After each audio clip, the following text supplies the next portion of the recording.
So hello guys, welcome to BBL विज्ञान। मैं प्रतीक शर्मा। भैया मैं आपको हो सकता है गंजा गंजा सा लग रहा हूँ क्योंकि भैया दाढ़ी और मूंछ हटा दी है। जिसको नहीं पता क्यों हटाई है वो जो है एक दो या तीन, मेरे ख्याल से दो तीन वीडियो पीछे जाके देखे, उसको जो है पता चल जाएगा। ठीक है, और मोस्ट प्रोबेबली ये मैं हटा के रखूँगा कुछ टाइम तक, जब तक कोरोना नहीं चला जाता।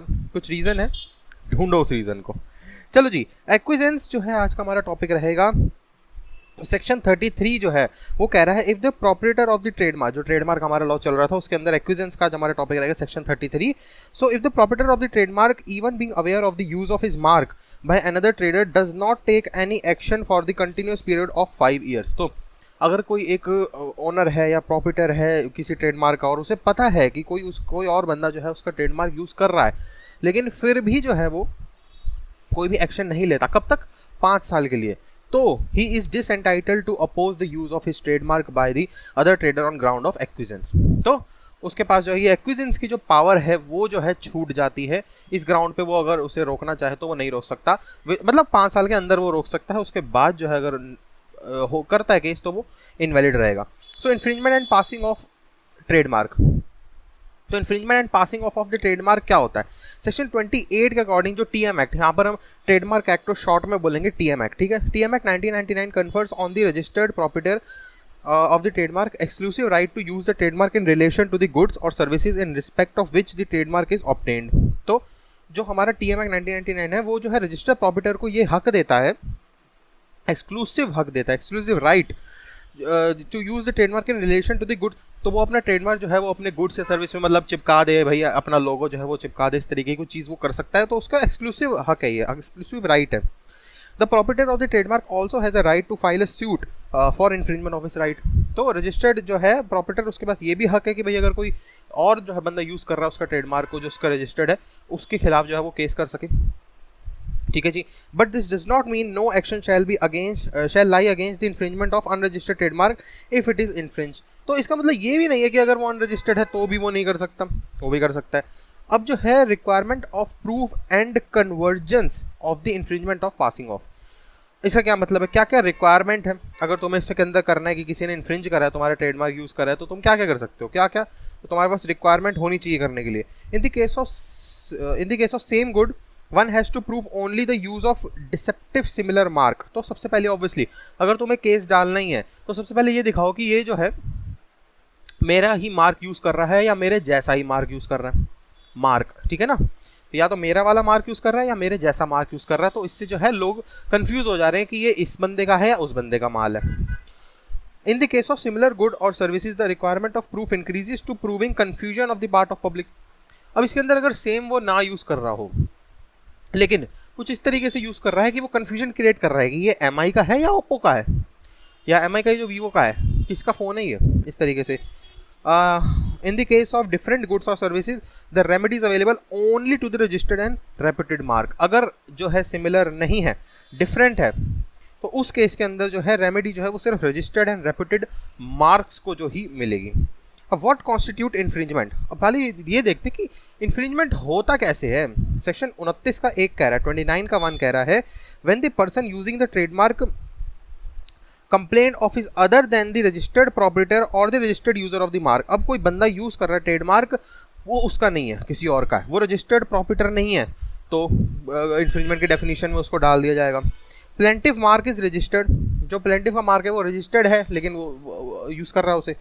The defendant mark is identical with the deceptive similar to the plaintiff. अब कुछ इस तरीके का है कि दोनों सेम से ही लग रहे हैं मार्क, तो उससे कंफ्यूजन क्रिएट हो सकता है पब्लिक को, तो वो इन्फ्रिंजमेंट की डेफिनेशन में आ सकता है। The defendant use of the mark is in the course of trade in respect of goods और services covered by the registered trademark, ठीक है जी। The use by the defendant is in the such manner to render the use of mark likely to be taken as being use as trademark. उसने कुछ ऐसे use करा इस सच a manner कि वो जो है मार्क जो है वो ऐसे यूज दिख रहा है कि जैसे उसका उसी का खुद का ट्रेडमार्क है, जबकि वो है भी नहीं उसका। The defendant use the mark is the defendant use of the mark is not by the way of permitted user under section 2 के 1 का। तो जो permitted usage थी उस मार्क की उसके अंदर उसने ये नहीं यूज़ करा, तो इन्फ्रिंजमेंट की मतलब एक इन्फ्रिंजमेंट की डेफिनेशन काफ़ी वास्ट जो है, हम काफ़ी वाइड जो हम लोग कह सकते हैं। Uses which constitute infringement. अब कौन कौन से ऐसे यूजेस हैं तो कहाँ कहाँ पर तुम लोग ऐसे ट्रेडमार्क को यूज़ कर रहे हो जहाँ पर वो इन्फ्रिंजमेंट की तरह जो है उसे देखा जाएगा। क्या है, affixes the registered trademark to the goods and packaging. अब किसी और का वो है ट्रेडमार्क, लेकिन तुम अपने सामान पर जो है उसे रजिस्टर करवा रहे हो। ठीक है जी। इंपोर्ट और export goods under the mark, कोई जो गुड्स है वो इंपोर्ट और एक्सपोर्ट करा रहे हो तुम। Uses the registered trademark on business papers और एडवर्टाइजिंग, एडवर्टीजमेंट या बिजनेस पेपर पर तुम यूज़ कर रहे हो उस मार्क को। When a registered trademark is not infringed, अब कुछ ऐसे भी तो केस हो सकते हैं जहाँ पर जो रजिस्टर्ड ट्रेडमार्क है उसे तुम यूज़ कर सकते हो और वो इन्फ्रिंजमेंट की डेफिनेशन के अंदर जो है वो नहीं आएगा। क्या है, सेक्शन 30 का 2, 30 का 2 कह रहा है, where the use in relation to the goods और services indicates the kind, quality, quantity, intended purpose, value और ओरिजिन। तो कई सारी चीज़ों को जो है तुम्हें मिलाकर देखना पड़ेगा और तब जो है तुम कंक्लूजन या निष्कर्ष पे पहुंचोगे कि ये इन्फ्रिंजमेंट की डेफिनेशन में आएगा या नहीं आएगा। Where the trademark is registered subject to any condition और limitation, the use of the trademark in any place और outside India to which the registration does not extend. तो कई सारे ऐसे पॉइंट्स दिए हैं, आप जो भी अपने कवर कर रहे हैं, किसी बुक से कवर कर रहे हैं इस टॉपिक को या फिर किसी नोट से कवर कर रहे हैं, तो वहाँ पर आप देख सकते हैं बहुत सारे पॉइंट दिए हुए हैं, वो सारे जो आप पढ़ सकते हो। तो उसमें से एक आधा यही था कि किसी और देश में वो यूज़ हो रहा है जहाँ पर तुम्हारा ये वाला जो कंडीशन है वो वहाँ अप्लाई नहीं हो पाती, तो जो है उसको तुम यूज़ कर पाओगे, वो इन्फ्रिंजमेंट नहीं होगा। अब देख लेते हैं हम पासिंग ऑफ का क्या मतलब होता है जी। पासिंग ऑफ का मतलब होता है the trademark act, TM act 1999 reserve in a person the right to maintain an action against any person for passing off goods notwithstanding anything content in the act.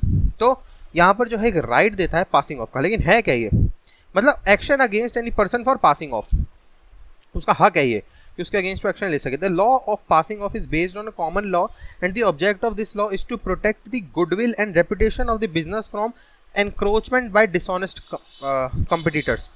तो इस rule का जो है यही मेन जो है मकसद जो है वो ये है कि जो डिसऑनेस्ट कॉम्पिटिटर्स है ना उनको जो है हटाया जा सके, उनके एनक्रोचमेंट को जो है तुम लोग रोक सको, जिससे तुम गुडविल और रेपुटेशन ऑफ बिजनेस को जो है वो प्रिजर्व कर पाओ।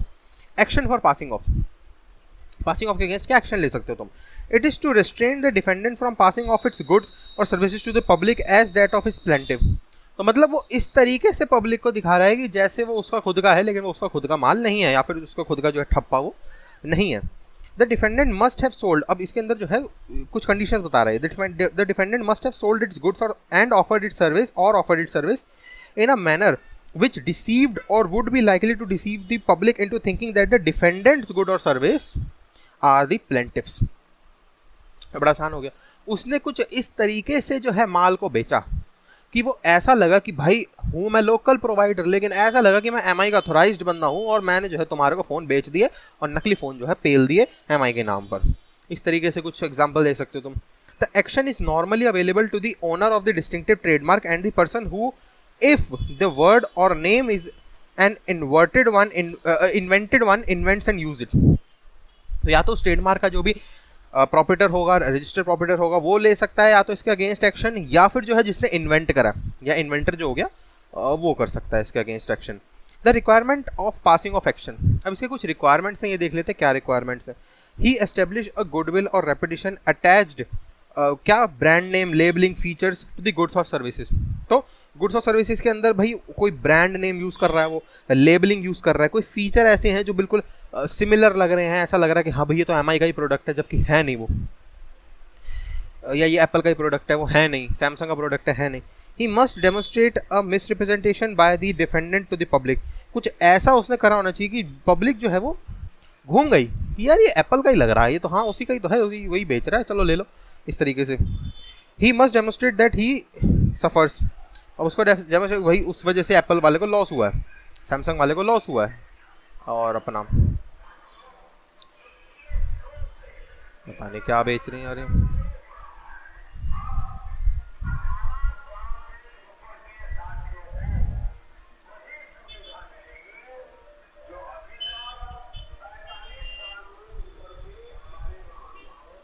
अच्छा छोड़ो, कह रहे हैं 18 से ऊपर वालों को वैक्सीन की बात हो रही है। चलो, position in India in Cadillac health care limited versus Cadillac pharmaceutical. तो ये केस है Cadila health care limited versus Cadila pharmaceutical.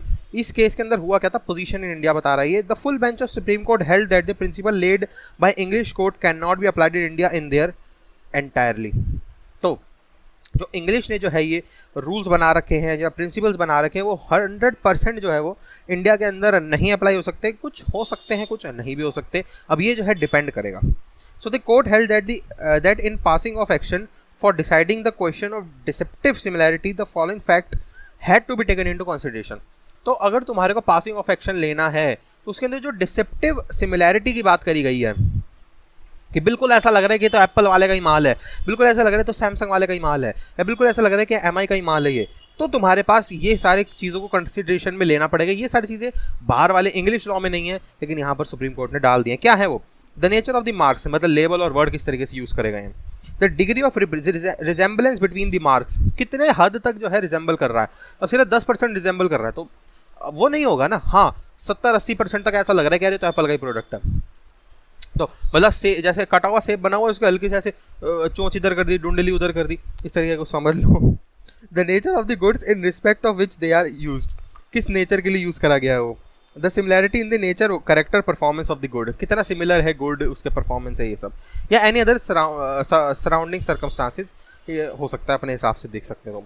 Difference between passing of and infringement, अब हमारे पास सबसे बड़ा मुद्दा ये आया कि पासिंग ऑफ और इन्फ्रिंजमेंट में डिफरेंस क्या हुआ, अभी तक ये कुछ क्लियर नहीं हुआ। फिर देखो, passing off is based on the common law that nobody has any right to represent his good as somebody's else. तो पासिंग ऑफ एक ऐसा लॉ है जिसके अंदर किसी के पास ये हक नहीं है कि वो किसी और की चीज को अपना बनाकर बेच पाए। अब वो गुड भी हो सकता है, सर्विस भी हो सकती है। Such action is recognised both in respect of unregistered as well as registered. ठीक है जी। On the other hand, action for infringement is based on right acquired by the registration under the act and possible only in respect of registered trademark।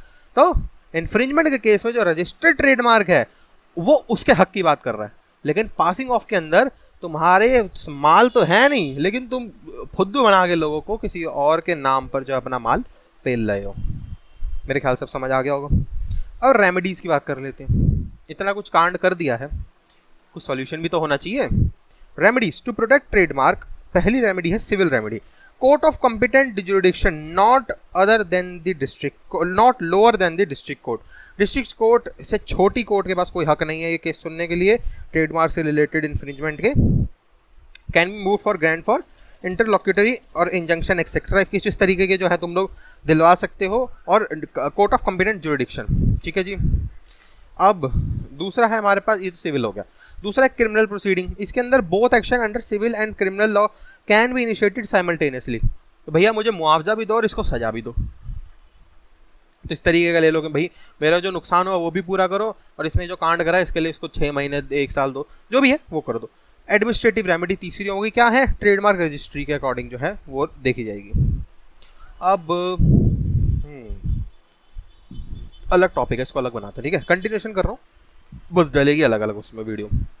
चलो जी, यही था इस video के अंदर। Video अच्छी लगे लाइक कर दीजिएगा, वीडियो अच्छी नहीं लगे डिसलाइक कर दीजिए, कोई दिक्कत नहीं, लेकिन एक रीजन दे दीजिएगा क्यों आपको वीडियो अच्छी नहीं लगी, ताकि उस चीज़ को जो मैं अपने इंप्रूवमेंट लिस्ट में डाल सकूँ। बाकी भैया कमेंट सेक्शन यूट्यूब ने आप लोगों के लिए दिया हुआ, कोई भी क्वेश्चन सजेशन क्वेरी डाउट है वहाँ पर कमेंट करिए, मैं पूरी कोशिश करूँगा आपको रिप्लाई करने की। बाकी डिस्क्रिप्शन खोल के देख लिया करो, वहाँ पर मेरे इंपॉर्टेंट कॉन्टैक्ट के लिंक जो दिए हुए हैं, जैसे कि इंस्टाग्राम का लिंक दिया हुआ है जहाँ पर आप मेरे से टाइपिंग के थ्रू जो है कॉन्टैक्ट कर सकते हैं, या फिर जो है कॉल मी फॉर ऐप का लिंक दिया हुआ है, उस ऐप के थ्रू आप मेरे से डायरेक्टली कॉल के थ्रू जो है वो बात कर सकते हैं, वो भी लाइव। सीधा ऐप को इंस्टॉल करो, BVLLB ज्ञान सर्च करो या प्रतीक शर्मा सर्च कर दो, मैं जो है वहाँ पर आ जाऊँगा। चलो जी, यही था इस वीडियो के अंदर। Thanks for watching to BVLLB ज्ञान, Prateek Sharma signing out, bye, take care and subscribe कर रहा हुआ करे रखो, मुझे पता करा हुआ है, मुझे पता है, कोई दिक्कत नहीं करा कर लो, फिर कोई नहीं, 2 मिनट ले लो, क्या दिक्कत है। सीधा लैंडस्केप में देख रहे हो वीडियो, अगर फोन में पोर्ट्रेट करके सब्सक्राइब दबा दो, क्या दिक्कत, कोई दिक्कत नहीं। लैपटॉप में तो है ही, सीधा स्क्रॉल करो दबा दो, कोई बेल आइकन भी कर देना ऑल पे। चलो जी, Prateek Sharma signing out, bye bye, take care and क्या कोरोना से बच के। कंटिन्यू है वीडियो, डल लग रही है बस।